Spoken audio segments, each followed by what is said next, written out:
Hello, আসসালামু আলাইকুম সবাইকে। আমি আজকে একটু রেসিপি নিয়ে চলে আসলাম। আমি আজকে রান্না করব চিকেন ভুনা, যার জন্য প্রথমে আমি নিয়ে নিয়েছি ব্রয়লার মুরগি। মাংসগুলোকে আমি প্রথমে ভালো করে ধুয়ে নিব। এরপর দিয়ে দিব লবণ, হলুদের গুঁড়ো দিয়ে খুব ভালোভাবে মাংসগুলোকে আমি মাখিয়ে নেব।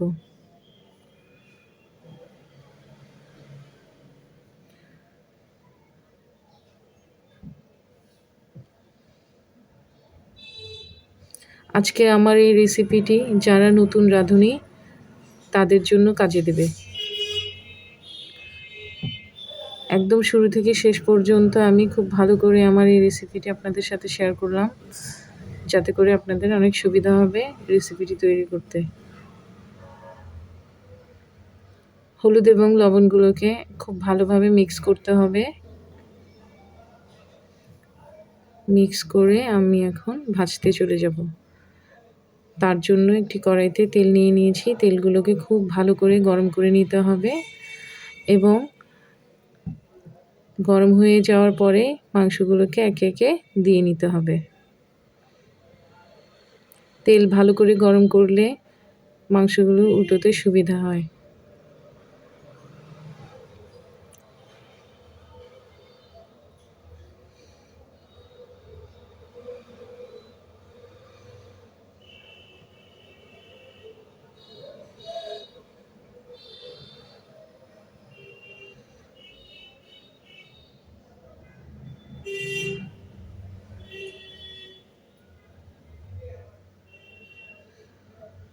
ব্রয়লার মুরগি সাধারণত ভেজে খাওয়াটাই উত্তম।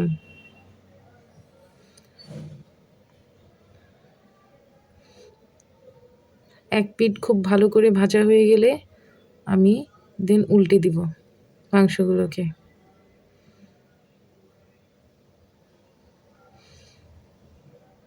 দেখুন আমার এই মাংসগুলো ব্রাউন কালার হয়ে গেছে।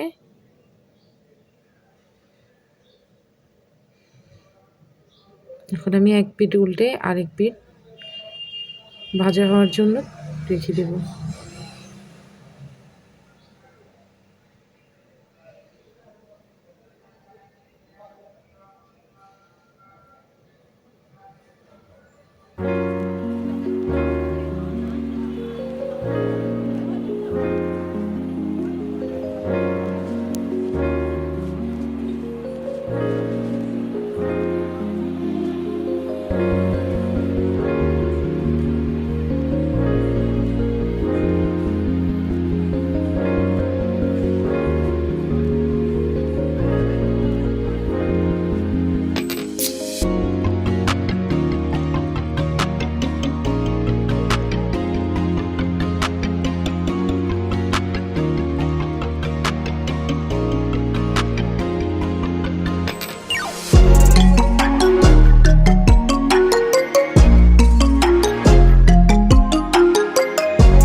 এই তো আমার মাংস ভাজা হয়ে গেছে। এখন আমি তুলে নিব।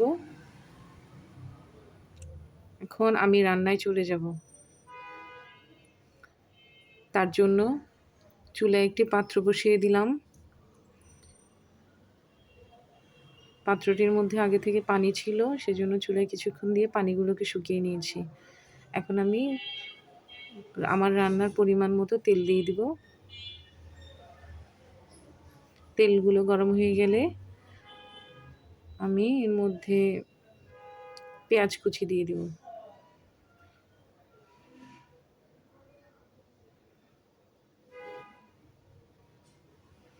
পেঁয়াজ কুচিগুলোকে দিয়ে আমি ব্রাউন কালার হওয়া পর্যন্ত নেড়ে নেড়ে ভেজে নিব।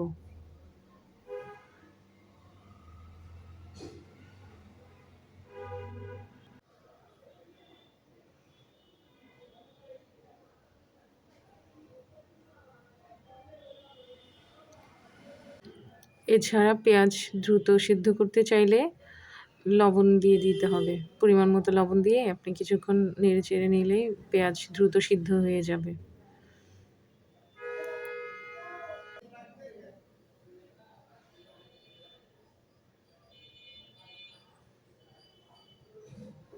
দেখুন আমি কিছুক্ষণ সময় ধরে পেঁয়াজগুলোকে ভেজে নিচ্ছি।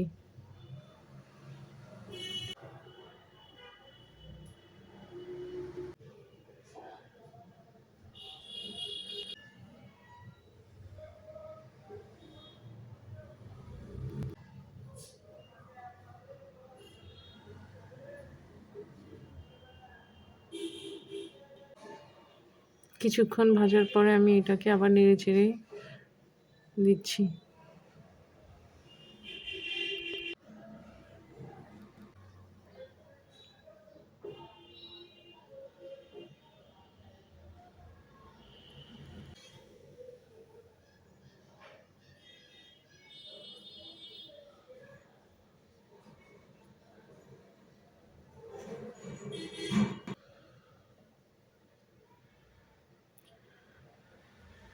এই পর্যায়ে আমি এখন দিয়ে দিব রসুন বাটা। রসুন বাটা আমি এখানে ইউজ করেছি 2 চা চামচ পরিমাণ।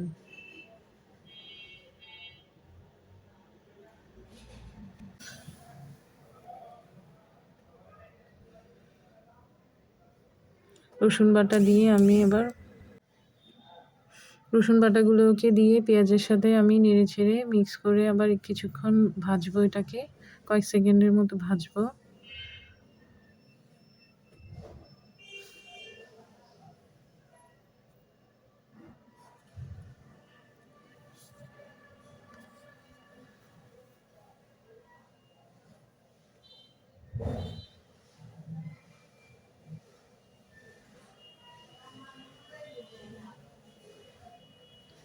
এবং এর মধ্যে এখন আমি দিয়ে দিব আদা বাটা।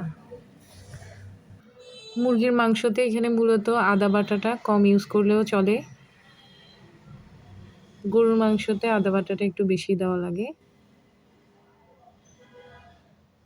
এখন আমি আদা বাটাগুলোকে দিয়ে একসাথে আবার নেড়ে চেড়ে নিচ্ছি।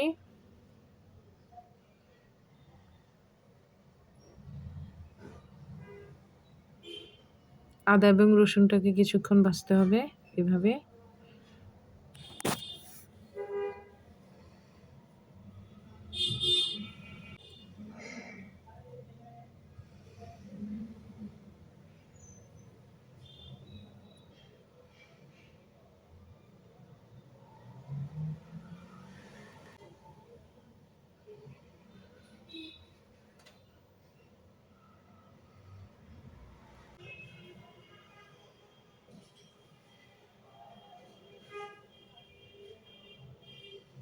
এখন আমি এর মধ্যে দিয়ে দিচ্ছি লবণ পরিমাণ মতো। আপনারা আপনাদের স্বাদ মতো লবণ দিয়ে দিবেন।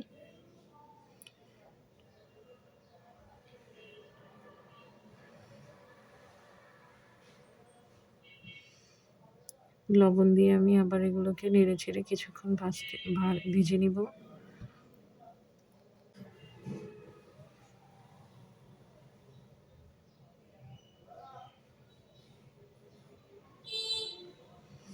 এরপর আমি এখানে দিয়ে দিব তেজপাতা।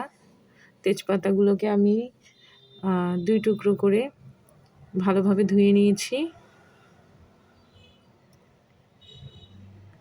তারপর আমি এখানে অল্প পরিমাণ পানি দিয়ে মশলাগুলোকে কষাবো।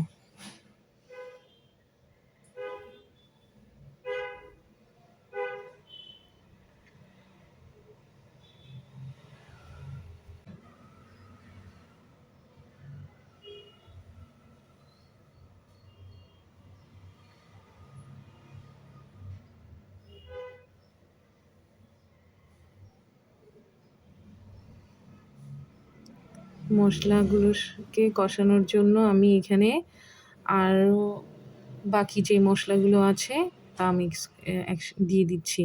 এখানে আমি দিয়ে দিয়েছি ১ চা চামচ হলুদের গুঁড়া, ১ চা চামচ মরিচের গুঁড়া, ১ চা চামচ জিরার গুঁড়া।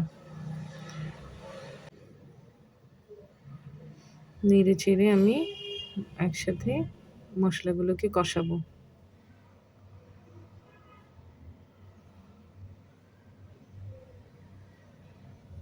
খুব ভালোভাবে মাংসের মশলা খুব ভালোভাবেই কষিয়ে নিলে মাংসটা খেতে টেস্টি হয়।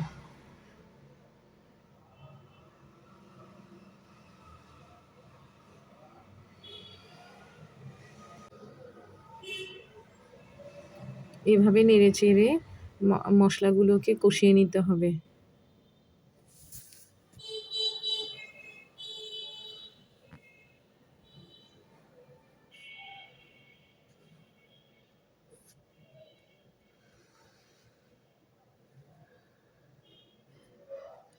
আপনার মশলা কষানো হয়েছে কিনা সেটা বোঝার জন্য আমি একটি টেকনিক বলে দিচ্ছি। মশলা তখনই বুঝবেন যে মশলা ভালোভাবে কষানো হয়ে গেছে যখন আপনার মশলার উপরে তেলগুলো ভেসে উঠবে। এখন এই পর্যায়ে এক পর্যায়ে আমি এখানে মুরগির মাংসের মশলা ইউজ করেছি ১ চা চামচ। দিয়ে এখন আমি আবার এগুলোকে একসাথে মিক্স করে নেড়ে চেড়ে নিচ্ছি।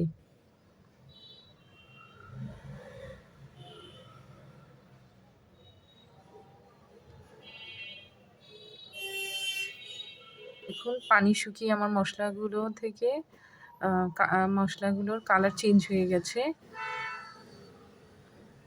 এখন আমি মশলা কষানো হয়ে গেলে এখন আমি এখানে দিয়ে দিব পরিমাণ মতো ঝোল পরিমাণের পানি। আমি ঝোল এই পরিমাণ রাখবো না। মাংসর সাথে এই ঝোলটা আস্তে আস্তে কষে শুকিয়ে আসবে এবং তেলগুলো উপরে ভেসে আসবে। তখনই আমি আমার মাংসগুলোকে তুলে নেব। আমি আমার ২ কাপ পরিমাণ পানি দিয়ে দিয়েছি।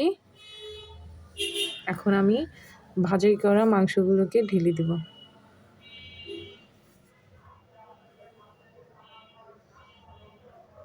এভাবে ঢেকে কিছুক্ষণ পর পর নেড়ে চেড়ে আপনাদেরকে মাংসগুলোকে কষাতে হবে।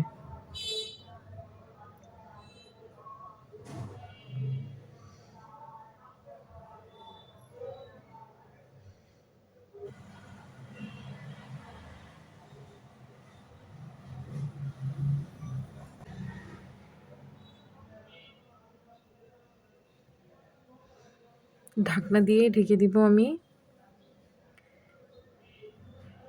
ঢাকনা উল্টিয়ে একটু পর পর নেড়ে চেড়ে দিতে হবে। ঠিক আমি যেভাবে নাড়ছি ঠিক এইভাবে নাড়তে হবে, না হয় মাংসগুলো খুলে যাবে। দেখুন আমার মাংসের ঝোলটি শুকিয়ে তেল উপরের দিকে ভেসে এসেছে। আমার মাংস কষানো হয়ে গেছে।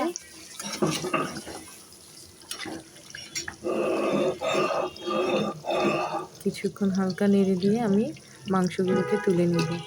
দেখুন আমার মাংস রান্নাটি কত সুন্দর লোভনীয় লাগছে। আমার এই রেসিপিটি ভালো লাগলে আমার চ্যানেলটিকে সাবস্ক্রাইব করবেন, আমার ভিডিওগুলোকে লাইক করবেন, কমেন্ট করবেন এবং শেয়ার করবেন, এবং অবশ্যই আমার এই রেসিপিটি বাসায় ট্রাই করে দেখবেন।